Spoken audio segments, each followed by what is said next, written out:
Olá a todos, sejam bem-vindos a mais uma aula de Direito Constitucional. Hoje vou dar continuidade àquela primeira aula sobre o artigo 1º e concluir, enfim, o artigo 1º. Parece um artigo tão curtinho, mas quando a gente vai analisar, a gente percebe que tem muita coisa a ser falada sobre ele. Na primeira aula, nós falamos basicamente foi do caput. Explicamos cada um desses termos e hoje pretendo falar dos incisos e também do parágrafo único. Então, vamos fazer a leitura quando fala da República, formada pela união indissolúvel dos Estados, municípios e do Distrito Federal, constitui-se em Estado democrático de direito, tem como fundamentos a soberania, a cidadania, a dignidade da pessoa humana, os valores sociais do trabalho e da livre iniciativa e o pluralismo político. A gente tem um costume, de criar por um processo mnemônico, dizer que esses fundamentos da República, eles são o so, si, di, val, plu, que é soberania, cidadania, dignidade da pessoa humana, valores sociais, trabalho, livre iniciativa e pluralismo político. Mas eu acredito que é mais importante a gente entender com profundidade o que significa cada um desses fundamentos. E aí certamente, ainda que você guarde por meio do processo mnemônico, mas você vai ter muito mais do que falar sobre cada um desses fundamentos do que apenas trazê-los. E o parágrafo único, que nós vamos falar hoje também: todo poder emana do povo, que o exerce por meio de representantes eleitos ou diretamente nos termos dessa Constituição. Então, falando do artigo 1º, do inciso 1º do artigo 1º, que fala da soberania. Eu esqueci de trazer aqui ao lado, a soberania. A soberania ela possui basicamente três direções: uma na ordem internacional, a outra na ordem interna e a outra a ideia de soberania popular. Na ordem internacional, basicamente ela está se restringindo, ela está se definindo, melhor dizendo, na existência jurídico-política do Estado brasileiro e a participação na comunidade internacional de Estados. Também tem a ver com a ideia da não imposição à vontade de um Estado estrangeiro. Já na ordem interna, sobre dois aspectos: sobre os nacionais e estrangeiros em seu território, que é o chamado pela doutrina o summa potestas, que é o poder maior, o poder soberano, a jurisdição nacional. E a soberania da República sobre os Estados-membros, o Distrito Federal e os municípios, que é uma superioridade hierárquica. Por último, a soberania popular, que é a fonte do dinamismo da democracia, a transformação da opinião pública na vontade política. Quanto mais próximo estiverem esses dois termos, quanto mais a vontade política ela compreender a opinião pública, mais representado estará aquela nação e mais soberania popular a gente vai ver na prática. De um modo geral, como eu trouxe aqui embaixo, é a não submissão a forças externas ou internas que não representem a vontade do povo. Esse valor é encontrado em todas as constituições, elas falam da soberania. A única que não fala de uma forma tão expressa é a polaca, a de 1937. La Polaca, como ficou conhecida de forma chula, a Constituição, a segunda do período Vargas. O inciso 2º, que fala de cidadania. O que é a cidadania? A cidadania ela é um status jurídico-político que confere à pessoa humana essa capacidade de participar da vida política do Estado. A origem do termo cidadania ela vem do latim civitas, que significa esse laço que liga o cidadão a uma organização política. Na verdade, liga a pessoa, porque a pessoa só vira cidadã uma vez que esse laço é estabelecido. E aí uma diferença importante da gente traçar: o que é cidadania, o que é povo e o que é população. Cidadania ela é esse status que falamos, um status jurídico-político que é conferido a uma pessoa, o cidadão, passando essa pessoa a ter direitos e a poder participar do corpo político. Eu posso também colocar aqui a ter deveres, que é uma via de mão dupla. Deveres principais como o dever do voto, o voto obrigatório e o alistamento eleitoral. O povo na verdade é uma figura jurídica coletiva que é dotada de soberania popular. O povo detém a soberania popular. E a população, ela é o conceito do coletivo de pessoas que habitam um território, não necessariamente aqueles que têm soberania popular. Podemos dizer que a população ela é a junção do povo com aqueles que não têm a soberania popular, como seriam os estrangeiros, aqueles que não têm essa participação. A ideia da cidadania está mais ligada a uma participação cada vez mais efetiva, não apenas de 2 em 2 anos. Essa é uma ideia que nós vemos muito nesse constitucionalismo esculpido na Constituição de 1988. Aí nós temos o inciso 3º, a dignidade da pessoa humana.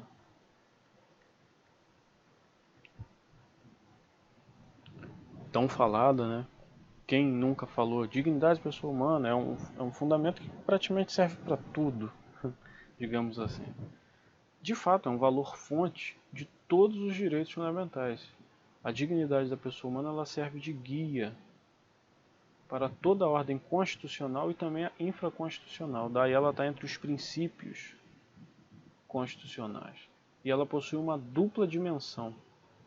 Numa esfera negativa ou defensiva, a dignidade da pessoa humana significa a impossibilidade de redução da pessoa à condição de objeto e também a limitação dos atos, né, que exponham a grave ameaça à dignidade da pessoa humana, quer vindos do Estado ou de um particular. E numa esfera positiva ou prestacional, significa a necessidade de ação dos órgãos estatais nessa tutela, na promoção dos direitos atrelados à dignidade da pessoa humana. Veja que de um lado é uma abstenção e do outro lado é uma ação. Essa é a dupla dimensão da dignidade da pessoa humana. Em constituições anteriores, nós nunca tivemos uma disposição tão clara da dignidade. Falou-se da dignidade da nação, do imperador e de sua esposa, na Constituição de 24, a imperial, né, 1824. Na Constituição de Vargas, a ordem econômica ela era tida como a propiciar a todos uma existência digna. Mas veja que é algo diferente do que a dignidade da pessoa humana. E na de 46, o trabalho para possibilitar também uma existência digna. Dando continuidade, agora vamos para os valores do trabalho, os valores sociais, né, do trabalho e da livre iniciativa. Espera que minha letra está horrível, eu vou fazer essa menção lá em cima mesmo. Aqui no artigo 1º. Os valores sociais do trabalho, aí a gente pode colocar uma barrinha, e livre iniciativa. Veja que são coisas diferentes. No entanto, estão no mesmo inciso e eu percebo que o constituinte originário ele colocou exatamente aí para não parecer ter uma relevância de um fundamento por sobre o outro. Por quê? O valor social do trabalho é importante ao passo de que o trabalho é que dignifica uma pessoa. É pelo trabalho que o ser humano, na sociedade capitalista, conquista seus principais feitos, é pelo trabalho que ele projeta, o que ele vai querer fazer na frente, é o trabalho que insere a pessoa na sociedade como um agente produtor, como um agente que vai fazer dali não só o seu ganha-pão, mas ter uma função na sociedade, uma função positiva, uma função ativa de modificação da sociedade.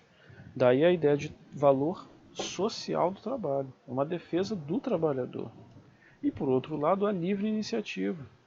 Nós vamos ver depois, quando estivermos falando muito mais lá para frente, o artigo 170, que o Estado brasileiro, O Brasil ele não é um estado que se envolva na economia de uma forma tão aprofundada. Ele não é um estado empresário. Ele é empresário apenas em situações bem extremas, apenas para controle da própria economia ou para funções que são realmente precípuas, que são fundamentais. Então o Estado ele relega, ele entrega à sociedade, ao cidadão, a livre iniciativa. Então temos aqui de um lado o trabalhador e do outro lado o empreendedor, a livre iniciativa. Desde que você não afronte, por meio de uma iniciativa que se trate de um trabalho ilícito, você tem a livre iniciativa de conquistar o teu ganha-pão. Isso sem dúvida alguma. É claro que você vai ter dentro da disciplina de direito civil e também de direito empresarial normas para regular essas funções, assim como vai ter a disciplina para regular os valores do trabalho, mas como a CLT, né? Mas nós temos aqui basicamente dos dois lados a valorização tanto do trabalhador como daquele que decide empreender. E quais foram os pontos que eu citei aqui com relevância? Um equilíbrio nessa relação de trabalhador e de empresário ou de empreendedor. A ligação intrínseca com a liberdade e a dignidade da pessoa humana, sem dúvida alguma. A busca por uma economia de mercado que seja estável e harmônica, porque essas duas partes elas têm que desenvolver essa relação para que a economia de mercado seja estável e harmônica. Então há uma opção pelo engrandecimento social em vez de um processo de acumulação de riquezas. Daí que o valor social da livre iniciativa ele difere da ótica liberal capitalista. E tem como princípios norteadores que a gente pode trazer dessa valorização social do trabalho e da livre iniciativa. O princípio da igualdade, que é a oportunidade de participação econômico-social. O princípio da livre concorrência, você só vai ter a livre iniciativa se a concorrência for livre, é um limitador do abuso econômico. O princípio da proteção dos consumidores, sem dúvida alguma, a compensação da vulnerabilidade. A gente percebe isso no próprio diploma legislativo que trata disso, que é o Código de Defesa do Consumidor. Ele não é um código de defesa do consumo ou um código de defesa da relação consumerista. O princípio do desenvolvimento sustentável. É claro que aqui é um norteador da ideia de um mercado estável e harmônico. E no desenvolvimento sustentável nós podemos falar do desenvolvimento econômico aliado ao meio, aqui eu coloquei médio, ao meio ambiente e à qualidade de vida. Função social do trabalho, quando vemos os valores sociais do trabalho, então o trabalho como uma função social. E nas constituições anteriores nós tivemos uma evolução dessa valorização. Em 34, a liberdade em uma ordem econômica organizada. Já em 37, havia a garantia da iniciativa individual. O trabalho era visto como dever social. Em 46, houve a valorização do trabalho como fundamento para a organização produtiva. O trabalho era visto como uma obrigação social. Em 67 e 69, houve redações idênticas. O trabalho como condição da dignidade humana.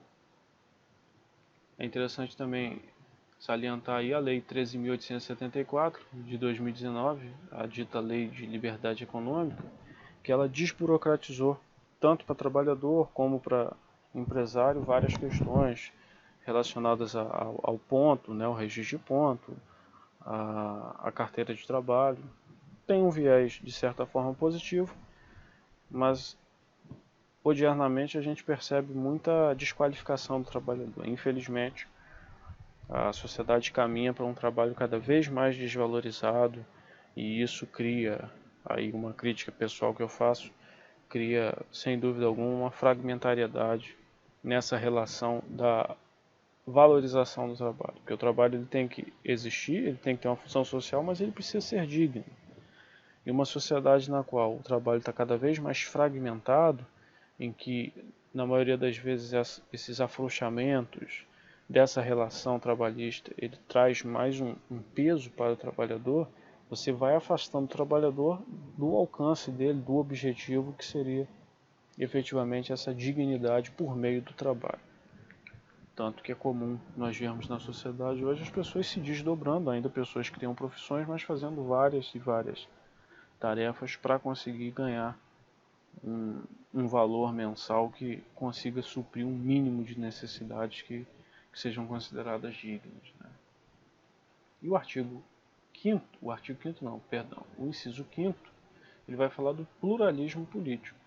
O pluralismo político é a característica de uma constituição eclética. Quanto à dogmática, quando nós vimos, nós temos as constituições que não permitem uma pluralidade de opiniões, uma pluralidade de pensamentos. A nossa Constituição ela é eclética, por isso há o pluralismo político. O pluralismo político ele se reflete num pluralismo de ideologias. Então a partidarização eleitoral, a impossibilidade de criação de um partido único. Ele também reconhece a diversidade, a circunstancialidade, a fluidez, é a compreensão filosófica do pluralismo. A sociedade ela muda, ela é plural. Então a diversidade, ela tem vários pensamentos diferentes, a circunstancialidade, dependendo do período, o pensamento muda. A fluidez, o pensamento de uma pessoa ele muda ao longo do tempo. A gente pode até se engajar naquele pensamento político do Bauman, a ideia de que nós vivemos numa sociedade líquida, né? Os valores eles são líquidos, há uma fluidez, há uma adaptação contínua de pensamentos. Então, é uma ligação íntima com o princípio democrático, sem dúvida alguma. Há a impossibilidade de imposição de vontades e nas constituições passadas. Na de 24, eu fiz questão de abordar bem isso aqui, porque o pluralismo político está bem ligado com o movimento político de determinado período. Entender o pluralismo político nas outras constituições é entender muito se aquele período político era de maior abertura ou de maior restrição. Então a Constituição de 24, uma Constituição que foi outorgada, cuja Assembleia Constituinte Inicial, a Constituição da Mandioca, foi afastada, certamente tinha um poder centralizador que freava poderes regionais e locais. Na de 1891, nós temos dois momentos. No primeiro momento, o governo federal desprezava os partidos políticos. Foi até o que levou à queda da Primeira República, a Revolução de 30. E aí temos em 34 a Justiça Eleitoral, já na Constituição, ela foi criada em 32. Em 37, a dissolução dos partidos políticos, uma Constituição de maior restrição, mais aliada a um movimento que ocorria no mundo inteiro, ao movimento nazista, ao movimento fascista. A Constituição de 46 ela restaura algumas liberdades, já a de 67 ela acaba reprimindo direitos. Ela fala do abuso dos direitos individuais, que uma pessoa não poderia abusar desses direitos. E a de 69 ela elimina totalmente a atividade política nesse período do golpe militar, dessa ditadura que nós vivemos.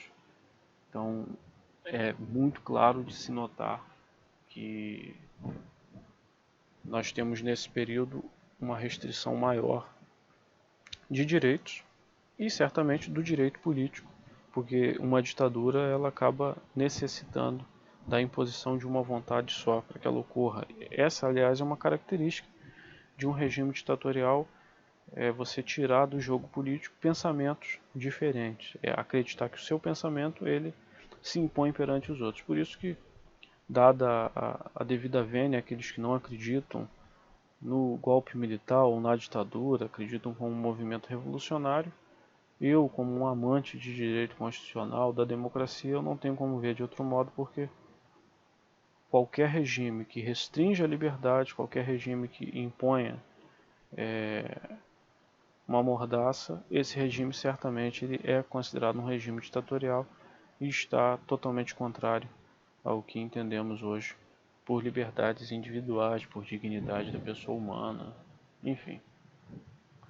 E o parágrafo único do artigo 1º, quando ele fala, vamos voltar lá,